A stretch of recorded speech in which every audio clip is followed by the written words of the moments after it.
Yo, what's going on, guys? In today's video I wanted to give away a creator's bundle of PNGs for Rust. So I have about 4,000 images in this folder that I use for thumbnails, and at the end of the video I'll show you a quick and easy way that you can cut the background out of pretty much anything. And if it doesn't cut it out perfectly, I'll show you how to repair that as well. So in this bundle, I've got a bunch of images. I've got every single item in the game downloaded that you can use in your thumbnails. I also downloaded and organized every single skin in the game. So here's all the clothes that are all, it's got every single skin. I organized all the tools. All the weapons are organized. So like you want an AK skin, you just come over here and they're all in here.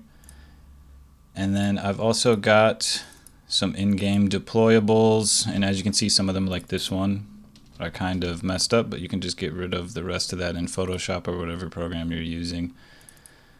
But most of them turned out pretty good. I use a tool since my Photoshop doesn't have the ability to cut the background out of anything like this website that I use. So you can see we've got things like this. I've got a bunch of player models with the backgrounds cut out that I use in thumbnails. And I've got a ton of player standing models, you know, like this, for example. Or this one turned out really nice. So there's about 4,000 images in this bundle.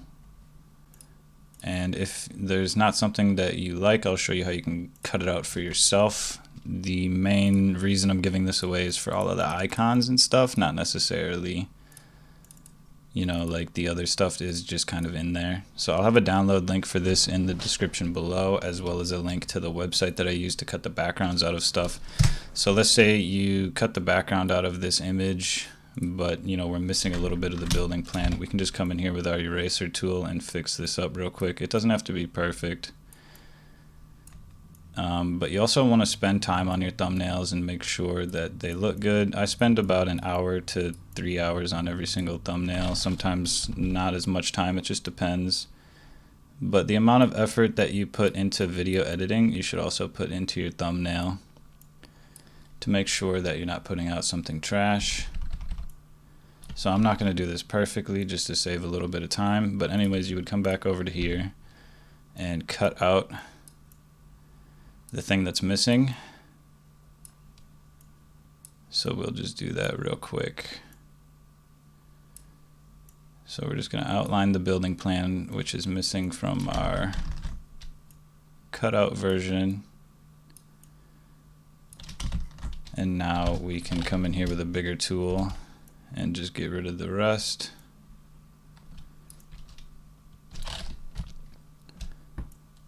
And you can see we have a nice clear image. We can merge these two layers together, and now it's one whole image that we can use in a thumbnail. So if we come over here and check the canvas size, we can see that it is not really that good.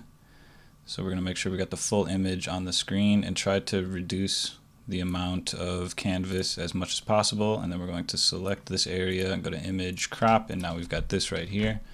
We can go up to image size, constraint proportions, change this to best for enlargement, and I kind of want it to be like double the size, and now you can see it's a little bit bigger. So if we come over and create a new layer real quick, or a new project, a thumbnail is usually 1280 by 720. I like to do mine larger, but most of the time this is going to work for you. I put the resolution on 300. So this is what our thumbnail is going to be. Now we can drag this over that we've increased the size, and you can see that it fits a lot better on the screen. And we're just going to position it. We're going to come over here and put some sort of color on the background so that we can get these rulers down. And then I use the rulers to determine the placement of the things in my thumbnail by using the rule of thirds. And also keep in mind, in this corner right here, there's going to be a timestamp on YouTube that's going to take up some space, so don't put anything important over there. And we're going to put this guy about right here. That looks to be about right. And then what I'll do is turn my rulers off, come over to here and put a drop shadow on 90. with the distance on 15, and then I'll put this up to like 35, and we've created a nice little drop shadow around the background. I'll put a stroke on it and change it to white, and I'll leave it at 3. And now we can notice that there's some artifacts along the edges that we might want to come in and clean up with our eraser tool. And to clean up that edge a little bit more, we can come over to outer glow. If it's not a perfect edge, change it to white and turn it up to about 15 to 35. We can change this background to completely black so you can see a little bit better. And it looks like we've given our outer glow a little bit too much of a thickness. So maybe keep that on 0 and turn this down to about right there. You can also change the opacity on it, on the outer glow, to make it less intrusive. And let's say you come over to the pack and you want, let's say you're doing like an electrical thing. You want to put like some components in here related to electricity. So say you're doing like a spotlight with an auto turret build or whatever. Drag those in to your project file. We can close the original of this one now. And you see it's really tiny, so we're just going to do the same thing we did before. Come over here, change it to enlargement, and put it up to like 320. Now it's a little bigger. We can drag it back over, and you can see it's a lot clearer. And the reason we do this is if we do it this way, it's going to be super pixelated. You can see it's a lot more pixelated. So we've got our spotlight in here. We can drag over our battery, go to image size, make it 320. Bicubic smoother, drag it over, and now we've got our battery in here. We'll probably make it just a little bigger. It's okay to enlarge it like that if you're doing it just a little bit, and we'll drag that behind here. So we've got our spotlight with our battery, and our auto turret is next. We want this one to be a little larger, so I'm gonna put it to 500, best for enlargement, hit enter, and they're gonna be kind of blurry, which is not the worst thing on earth because thumbnails are usually pretty tiny regardless. And we're going to drag him behind all of that stuff, so now we've got this, and we're gonna spread it out a little bit so that it's not all exactly on top of each other. You might right click on this and flip it the other way. Throw him right there and drag the battery back a little bit. You know, this is just an example. You're going to want to spend way more time than I am on this. So we're going to gather all 3 of those layers, merge them together, right click on the other one with our layer styles, copy layer style, paste it over here. Now we've got the exact same thing on that. We can open our rulers with control semicolon that we have hidden, and we can center these onto the right third of the screen, technically the right half of the screen. And now we've got something like this going on, and they are just a little bit too big since I need some room for text, so I'm going to shrink them down a little bit, and keeping in mind that I also have that timestamp that's going to be about right here, so this should be good like that. And for the background, you might want to have like an actual background instead of just a solid color, something that contrasts the colors of the items on the screen. So we could have something like this in the background. Drag this over to our main thing. We can clean up all of these other images now, and you see the image is tiny, so we're going to need to make it a little bigger by going to image size, constraint proportions, change it to bicubic smoother, and we're going to change the height. We need that to be about 900.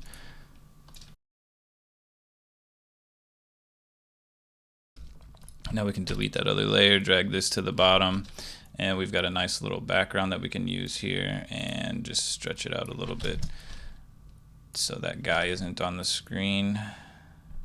Alright, so look, now we've got this going on here, following the rule of thirds, making sure that we've got the horizon dead center so that it looks good when it's small. And we can just right click on this and copy to new layer to delete all the excess so that we can get this directly the size of the canvas. And what I like to do on the background is go to blur, and either motion blur or Gaussian blur, and then just turn that bitch up to whatever looks good. So it's not really noticeable blurriness, so I'm going to go to Gaussian blur now, and then it should be a little more noticeable. And now we've kind of created like a gradient with a image of the water from the game, and I like to keep everything from the game so it gives that Rust feel. And we're going to turn the saturation down just a little bit on it so that it doesn't take up so much focus and your eyes are drawn to the other items on screen. Our guy is kind of still a little too small, so we're just going to bring him up just a little bit. Not enough to where it's going to be noticeably pixelated, but enough to where we can kind of get him to fill the space a little more. We want to bring him over a little bit because I'm looking over at the preview and making sure everything is centered the way that I want it to be. So I think bringing this up like right here and increasing it just a little bit more. You also got to remember to optimize for mobile so that people can read it on the mobile. And then what I'll do is bring a text up here, and we'll say we're doing a Rust base build. So I'll get my text, I'll open my rulers back up, put it back in the center. Come over to the character tab and increase the size of the font and bring the letters together just a little bit. So we've got some nice big font that's easy to read, but you'll notice that it's not actually that easy to read and it's a little bit too big. I like to have about a little bit of space, like about this much space on the side. If we close all of this stuff, I like to have about this much space on the side, on all sides. Just to have a little consistency and edge, a border that, you know, we're not creating a border, but we're subliminally creating a border by doing it like this. And then I'll bring the text up to that line as well and fill it in by holding Alt and dragging it out so it makes it bigger on both sides. Now we've got a nice little thing going on there. And then I will come here, create a drop shadow at 90, bring it up to 15, bring this up to 35, put it at 90 degrees, and we've got a nice little drop shadow on there, so it's already easier to read. If you're using some sort of weird color or you just like a stroke, I'd like to put just a default stroke on there. Come over to gradient overlay, and my favorite to use is this. Delete this and drag the yellow over, and then turn the scaling all the way up. And if you need to, maybe turn the opacity down just enough to create a little, just a little bit of gradient on there. And sometimes I'll put an inner shadow on there. I'll turn the distance all the way down and bring the inner shadow up to like 10 and drag the opacity down, and it adds just a little bit of depth to that. Another thing you can do is bring the stroke up to like 10 and then mess with the blend mode. If that looks good for the background that you have, it doesn't always look good, and you need to be watching this preview over here to make sure that it does indeed look good and is easy to read. But I'll usually just leave the stroke as default at 3, and then that looks pretty good like that. So already we've got a decent looking thumbnail. There's some space that needs to be filled here. Copy and paste your text and add some more text. So this, we're doing auto door, and then bring the size down on that and put it somewhere that's readable. So we might have to readjust the size of our items right here and bring them over into the left side a little bit more. So we'll use our rulers to get it directly in the corner and grab our text. I would say putting it like this would be good, which means we need to reduce the size of this just a little bit more. It's okay if the items go above the text. People can generally figure out what they're reading. And I'll change the gradient overlay on this one to a red and an orange. And now we have something that stands out a little bit more. And you could do something like a little arrow that points over to that or whatever. So this is just a very, very quick example.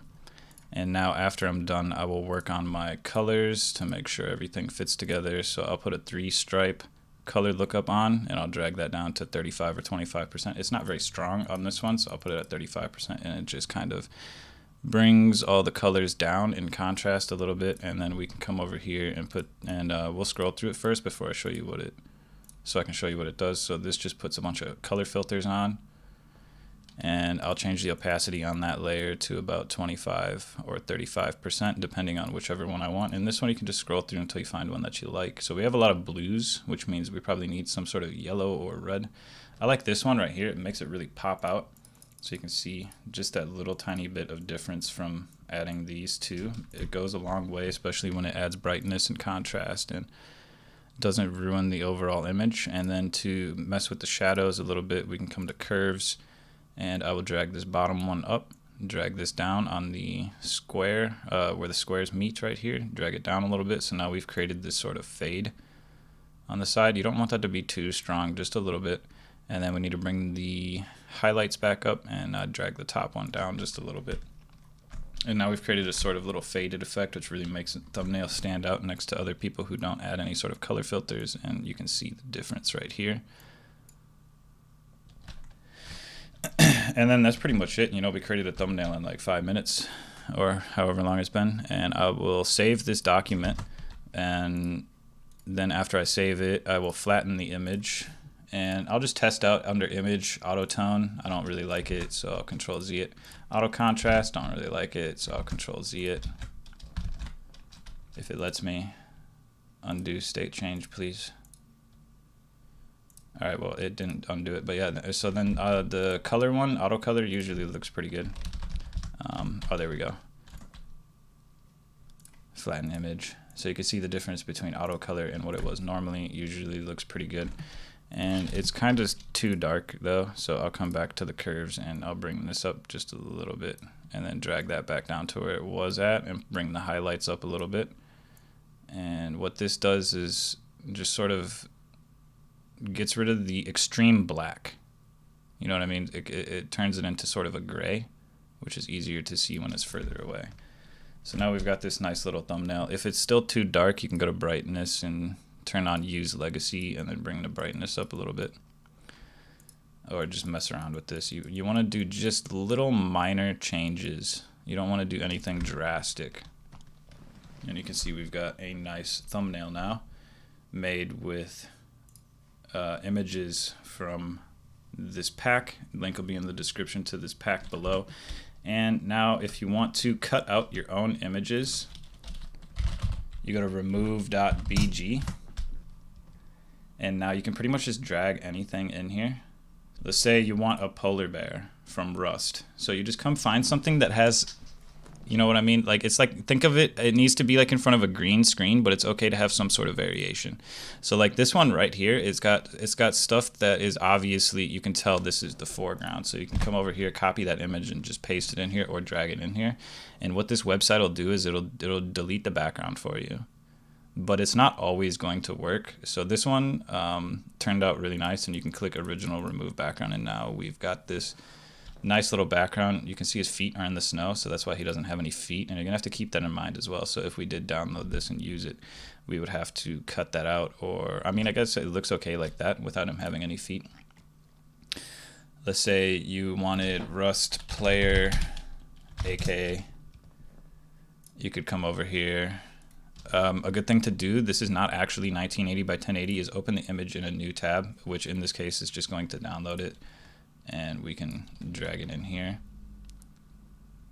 And now we've got a full 1080p, but you can see his arm kind of got cut out. So the technique that we used in the beginning of the video, you'd have to download the original and download this one with the removed background and then fix that little tiny elbow that got cut out. This just saves so much time, especially if you don't have a editor with like the Photoshop thing that does this for you. And even then, that doesn't always work. And this is just really quick, super easy way to do this.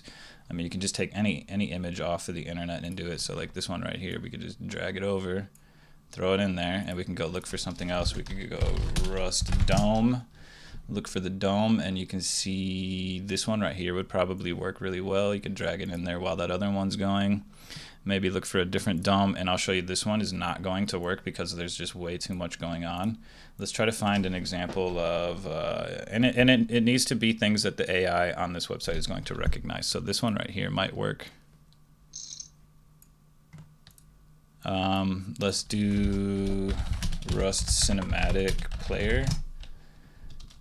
And we can see like this one over here is going to work. We drag it in. We can take a look at what the thing has been doing. So it cut this one out really well. The only thing we'd have to fix is getting rid of this little bit right here. It even got in between the gun over here, and those two pieces are still missing.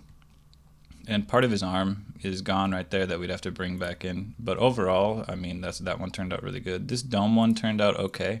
We would have a lot to get rid of in here though, but it still did a pretty good job at getting rid of everything around the top. And you can see this one didn't get rid of everything. It just got rid of the sky, because technically the sky is the background and everything else is the foreground. This one turned out really good. You would only have to get rid of very few pieces off of this one, and then this one turned out perfectly, except for a little bit that we'd have to get rid of right there and on his arm. So let's look for something else like this one right here. It would be easy. You just drag it in, watch it do its thing. Boom, instantly cut out. Some of it looks like it got messed up around his back there. We might have to cut that chunk out, and then his legs are going to get a little messed up, but that's just to be known. So it was a really good tool. I love it. So when you're in game taking your own screenshots, you want to make sure that you're giving it as less of a busy as background as possible. So what I like to do is create stone walls and then do my modeling on there, like on an intoxicated server.